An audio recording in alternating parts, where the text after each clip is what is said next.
Okay, so hi everybody. My name is Matthias, and I'm working as a data scientist at Karolinska Institute, where we call it bioinformatics actually, so I'm working a lot with biological data actually. And I'm also working at this small company, Higgs Visuals, where we create data visualizations. And for both, for Karolinska Institute and for the visualization company actually, we use a lot D3. So who of you knows of D3? Yeah, most of you, that's good. Because now I'm coming here with yet another framework. Okay, Svelte is maybe not really a framework, but still. And I try to combine it, but it's really nice to speak here because usually I have the academic audience and everyone wants to see results. And when I then say, yeah, I made this visual with Svelte and that's a really cool thing, and then everyone is boring and not really listening. But here it's the other way around because you don't care about results. You care about what is on the screen actually. So what I want to take you on a journey to an elementary fairy tale about life in transition. And that, yeah, really describes what we want to do, because elementary is a nice description of Svelte, because Svelte lives of this modularization aspect. You'll see in a second also. And yeah, transitions is, of course, animations and effects that we want to have in data visualizations, because we want to have, for example, let's say at Karolinska, we want to have for the doctors at the hospital a nice front end where they can see their patient data and how to treat them. And we cannot deliver them a black and white table. They want to have really colorful things. So that's where we need animations and effects. And also live, because data visualization is nothing else than live, because it reflects life in the end. So let's see, Svelte really goes very well together with D3, what is like the state-of-the-art visualization framework. But let's go a step back and look at what we really like of Svelte. And I mean, in your talk, Kevin, we have seen some cool things that Svelte has. And for example, I like Svelte because it's very fast, because it has this compiler thinking. So it is a compiler, it takes the code and makes it so that your browser can interpret it very easily. It has a very cool reactivity concept, so you can get reactive variables very easy in a nice way. And it has built-in transitions. We saw some of them already in your talk, and I will show you some custom transitions also, and a lot of more stuff, of course. But what about D3? And some of you haven't raised hands, so maybe you think, what the hell is D3? So D3 stands for the data-driven documents, and that is like a framework that you can use when you want to create nice data visualizations for the browser. And so let's just go to the browser. And what I have here is the Svelte REPL, so you can go at the svelte.dev website there and try everything you like. And I have here a very simple application. I first show you what it does. So here is like a checkbox, show curve, and when I click that, it shows a curve with a nice animation on it. And when you click it again, this curve goes away again. So how would you do that? For that, it's typically to use, yeah, that's a typical D3 case, because here is like a curve showing some data. You have to translate the data into pixels, and there is even an animation on it. Perfect use case. So let's see here in that main app.svelte, I just have this graph component which takes the data. The data just looks like that. So it's an array of these age and temperature objects. So apparently here we measured the body temperature over the time of some patient, for example. And the data goes into that component, and also the show, which is just a boolean of that checkbox, if it's checked or not. So let's look at the graph.svelte. And here I first import a lot of D3 custom functions, so do not worry about that now. What is interesting is that here first I create an X scale and a Y scale where I use the D3 functions, scale linear.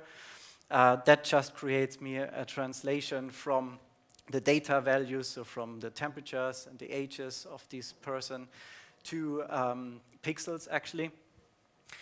And I also have this thing, which is really nice in D3. There is a line function, and you can just pass your data to this function, and it creates an SVG path of it, so that you don't have to worry about the coordinates, how they are plotted in the end. And then there is this onMount function, which is called when this component is mounted to the DOM. And that first lets me put that path on the screen. So this is D3 again, so there is a select function, and I can select an DOM element. So this is the SVG element, down, down, down. Here on the very bottom you see the SVG element, and with this bind this you get a variable for it. And then I append the path to this element with the data and stuff like that. And then there is this transition, which is like shifting the path, the visible path out or in of the view, so that you get this nice effect of drawing the path. It's not that important to understand, but what you see here is that this show boolean, if it turns from false to true or vice versa, it draws the path or it removes the path. So this is all D3 again, it takes the path, and then this transition and duration function, this is D3 to just put this timely transition on it.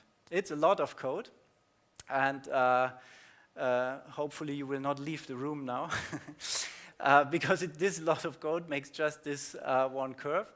And you can easily see there's no need to use Svelte actually for it, other than like asking if that is true or false, the checkbox. There is no reason to use Svelte, because I use D3 for all the stuff. And what I want to do with you is to transform that into a really Svelte data visualization. So let's go back. So we, or I at least, love D3 for the selection method, so you can easily select DOM elements, for example. For the scales, so there are a lot of scale functions. I just showed you this scale linear, where really your data is linearly or in a linear way translated to pixels. There is a lot more. All the math behind, I mean, this is a simple line now, but it's just data, and you've seen that the curve was smoothed out, so this is also done under the hood with D3. And transitions, what we've seen here also. And a lot of more, of course. But now let's combine both Svelte and D3 and just take the best parts from both sides. And I think Svelte is really good in DOM manipulation, in really implementing a component style in your apps, and also the actions. We've seen that before, and also inbuilt transitions. I think really cool to use together with D3. From where we could take the scales and also the shapes, like this nice smooth curve, and also interpolations of data are possible. So let's see how that would look like if we start transitioning this Svelte app into a better Svelte app. And let's make that a bit bigger. So nothing has changed here. I have just changed some things in this graph component. Because now, if I go to the very bottom, I have introduced the path here directly as HTML code. And I introduced a variable path, which now reflects only the path and not the whole SVG anymore. And I can pass directly the SVG path information here to the D attribute. You might know that, so this is how you can then really draw the path. And I can assign some styles to it, so in that case, really simple, because it's a purple line with some stroke width and no fill. It does exactly the same as before. But now I got rid of appending the path in the JavaScript, actually. So here, it's also appended in the JavaScript, but under the hood now by Svelte. So Svelte took over that. But still, I have these transition functions here that are not easy to read. And they come from D3 at the moment, but I think it's better to use Svelte here for these transitions, and I show you that in the last part. So that would be an optimal way how you use Svelte and D3 together. So maybe I just zoom out a little bit that you can see that's all the code I have left here in that component, and that is because I kept the X scale and the Y scale from D3, which just translates my data to pixels. I have kept the path generator, which produces me this nice curve. But everything else is Svelte now. So here, for example, this path is now within an if block. So only if show is true, show me that path, because otherwise I don't want to see it. And also on the path, I have this transition : move, which says, and when you show and hide the path, apply a transition first. And that is, of course, exactly what happens here. It should be shown, but before showing it completely, do a transition. We go into that in a second. And also when I toggle to false, the show variable, everything goes away from the DOM, and a transition is again applied. So now the interesting thing is, how does this transition function look like? And it's very similar to actions. I have this transition, which is called move, and that I import from move.js. So let's go to there. And this is just the whole move function. So what you see here is similar to the actions. Within the function, you get the actual node. So that will be the path. So that is here. No, that doesn't work on that. Here's the node. And then you can also use some standard parameters. Here I declare duration as 1,000 milliseconds and delay as 0 milliseconds. And then I first try to calculate the path length. That is done on line 3. So I just take the node, and there on the SVG path, you have the get total length function that gives you the total length of a path. And then I do this node style stroke dash array, and that is like the trick that I use here, because I apply a dash function to this path, and it's like dashed. It has a long visible dash, basically, as long as the path is, and then a non-visible dash. And that's done here. So this is like the convention also in CSS, how you apply that. And then I just return another object which has the duration and delay in it, and this weird CSS parameter here. And there it just says stroke dash offset. That is basically how far am I in moving in my path. And I set this stroke dash offset to u times path length. So path length is the whole path. And t and u are two numerical variables that run through the animation. So I have 1,000 milliseconds of animations. In the beginning, t will be 0, and in the end, t will be 1. And it's running from 0 to 1 over these 1,000 milliseconds. And u will just do it the other way around. It starts with 1 and ends at 0. And that means that during the animation, I run my path length from the actual path length down to 0, and that gives me this moving effect.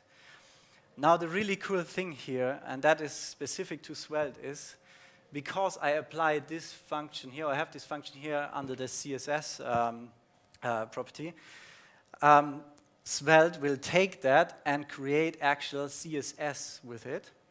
So it creates a CSS animation from that is applied to my path. So what does that mean? When I have a CSS animation, that runs not in your JavaScript thread, so it's cool to have a smooth animation. It's cool to do it in CSS, and Svelte is actually doing this for you under the hood, and that is, I think, quite cool. Just by using that, so that under the hood creates you some keyframes doing the whole thing. And it works, actually, as you see here. And by the way, with that implementation, using this custom transition function, you also have a lot less code and a lot more readable code in the end. Okay. So I mean, this is still very theoretical. Before I show you an actual example where I used exactly that line in a visualization, I just want to give you some take-home concepts that you could use in when you want to develop something in Svelte, especially data visualizations, for example. So you can use with Svelte the componentization, that's a very nice word, but Rich Harris is always using it, so, so that you really write different components.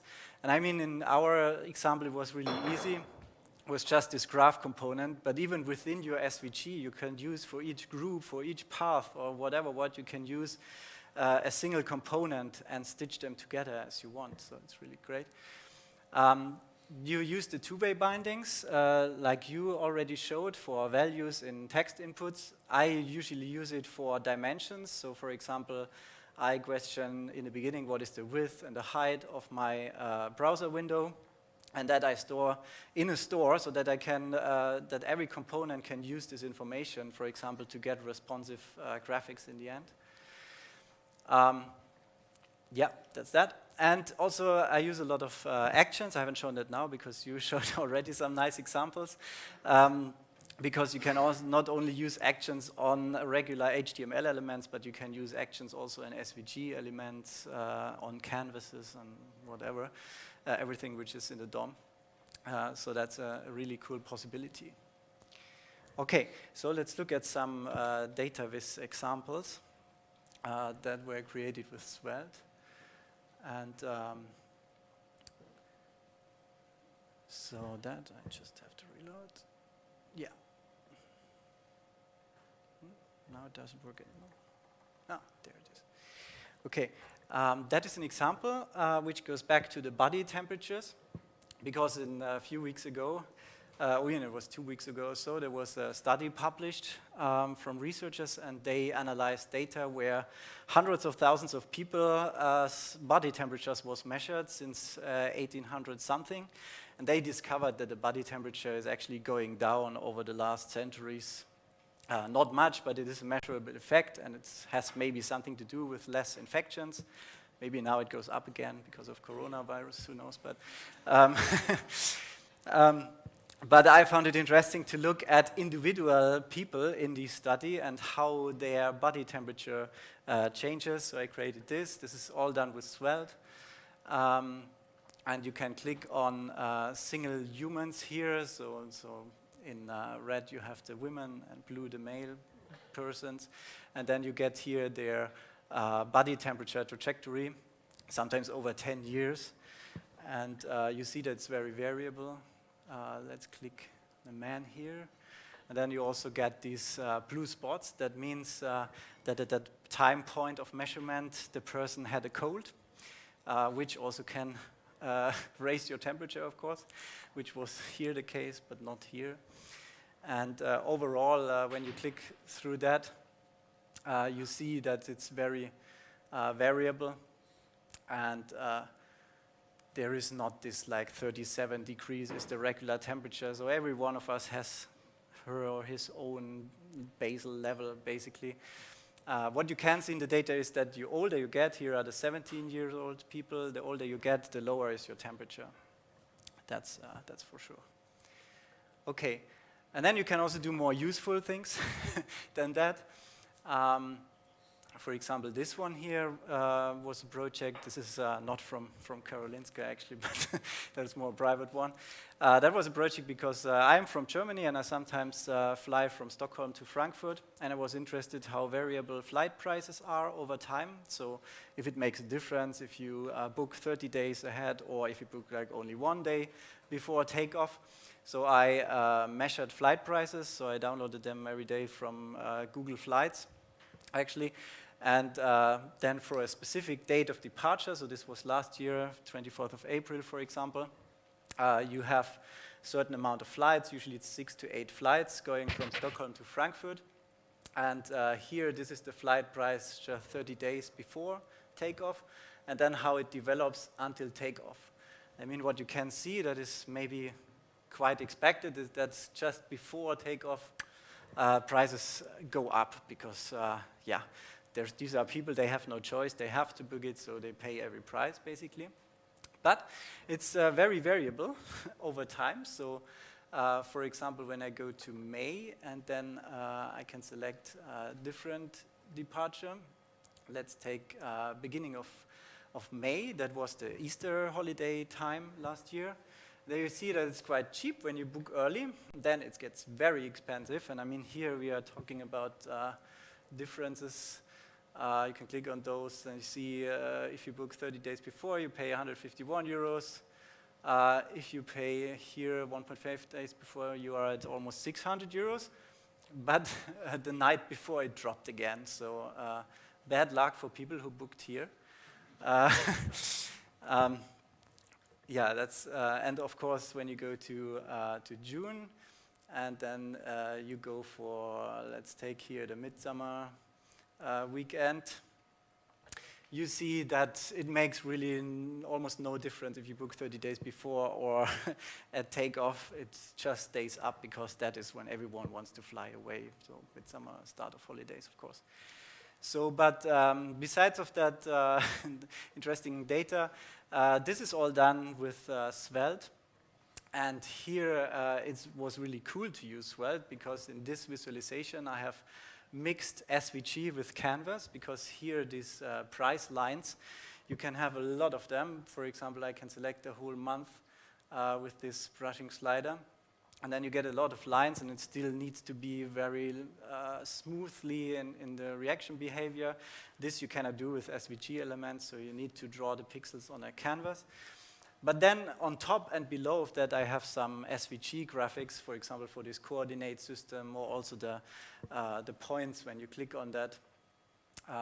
This is done with actual SVG elements. So for each of these things, I have a component. And you can look at those. I think we share all the links right afterward. You can look at those, so it's all open. How one possibility at least is to implement such a thing. Yes. Okay. So yeah, the last one. Yeah, let's skip that for now. Also, when you are more interested in going into Svelte and also in D3 at the same time, there are some very interesting resources. So there is like one guy also from the New York Times who created Layer Cake, that is like a framework which uses, which try to already combine graphics and Svelte, and so that you can easily import a scatterplot component, for example. And there was just recently, a few days ago, a blog post from Rich Harris, so the creator of Svelte himself, which is that one here. And he found out that it's quite nice to mix HTML elements with SVG to make responsive graphs that use no JavaScript at all, which is very interesting to see. And he also created immediately a library for that, and which is called Pancake, because you layer the graph components like pancakes. And so that is really nice, and when we share the slides, you can just click on that. And if you, I don't know if there are people working with WebGL, which is then the ultimate way to do graphics in the browser using your graphics card. There is also a Svelte.js GL like framework, which builds on top of Svelte, and really with I don't know, 10 lines of code, you can build a WebGL animation. But this is still in its infancies, I would say, and currently actively developed. Yeah, so this is like how you can combine D3 and Svelte to give you some starting point, maybe if you want to try that on your own. And this is just another two visuals because I mentioned the Karolinska. I have to show you one of those. That is actually one that we use at Karolinska Institute. That was like a graph where we wanted to combine an alignment of smaller pieces to one big one, and at the same time to show a network on that. So this is also built within Svelte and fully reactive. I'm not allowed to show you the full thing, of course, here, but yeah, it's medical data. And that one is another which you can find openly in the web, where I tried to visualize the childhood mortalities in different countries over the last years. So larger circles is a high childhood mortality in a certain country. We can quickly go to that. So let's see.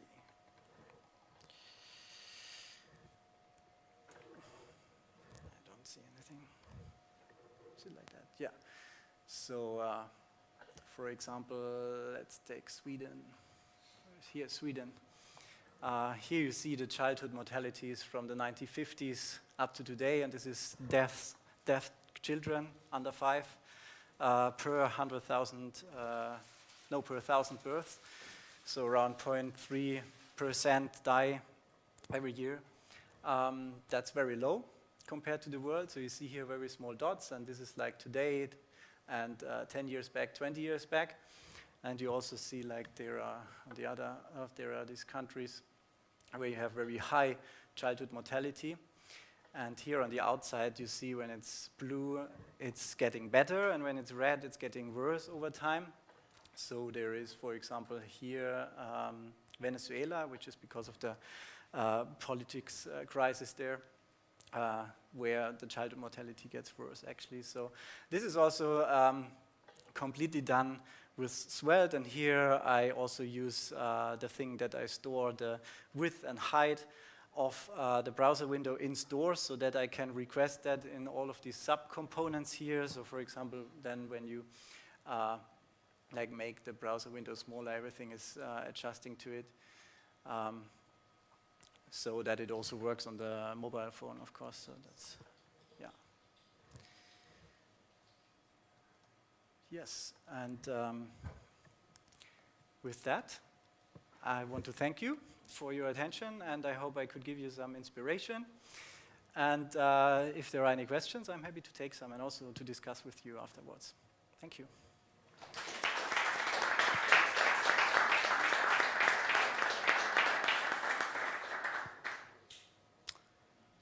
Any questions? Working with WebGL and Svelte, or like D3 and Svelte, and do you think there's a case for moving from like desktop applications like in Vivo, Wolverine, etc., into the web, thanks to Svelte? Into WebGL, or what do you mean? From like desktop applications for data visualization into web. Definitely. So the easy thing with the web is it runs everywhere. You do not have to install anything. So we are actually transferring everything to the browser. It has, of course, limitations because you cannot load a gigabyte of data into your browser. But also there is some help when you work with SQL or Lite also. Or, yeah, SQLite basically we use then. But yes, we move everything to the browser because it's so easy accessible and runs everywhere, no matter if it's mobile or desktop or, yeah. And there, of course, Svelte is cool to use, yeah. Related question, is there any case where you figured, like, okay, we need to use WebAssembly for this? I didn't come across that point, no. Yes, there might be applications for it. I didn't have any of those, so yeah. It works for graphics. Mm-hmm. For simple images, you mean? Background image. Yeah, I mean, you can use all the tricks you know from CSS or plain JavaScript. You can use them in Svelte too, because you are just producing plain JavaScript with it. So for images, D3. D3 for images. I would say for images you would use the standard ways of styling your DOM elements or using CSS to make it responsive. Yeah. Yeah, I don't think that D3 would. D3 is good when you have data that you want to transform to visuals. If you already have an image, there's really, I think, no need to use D3. Good. Thank you again.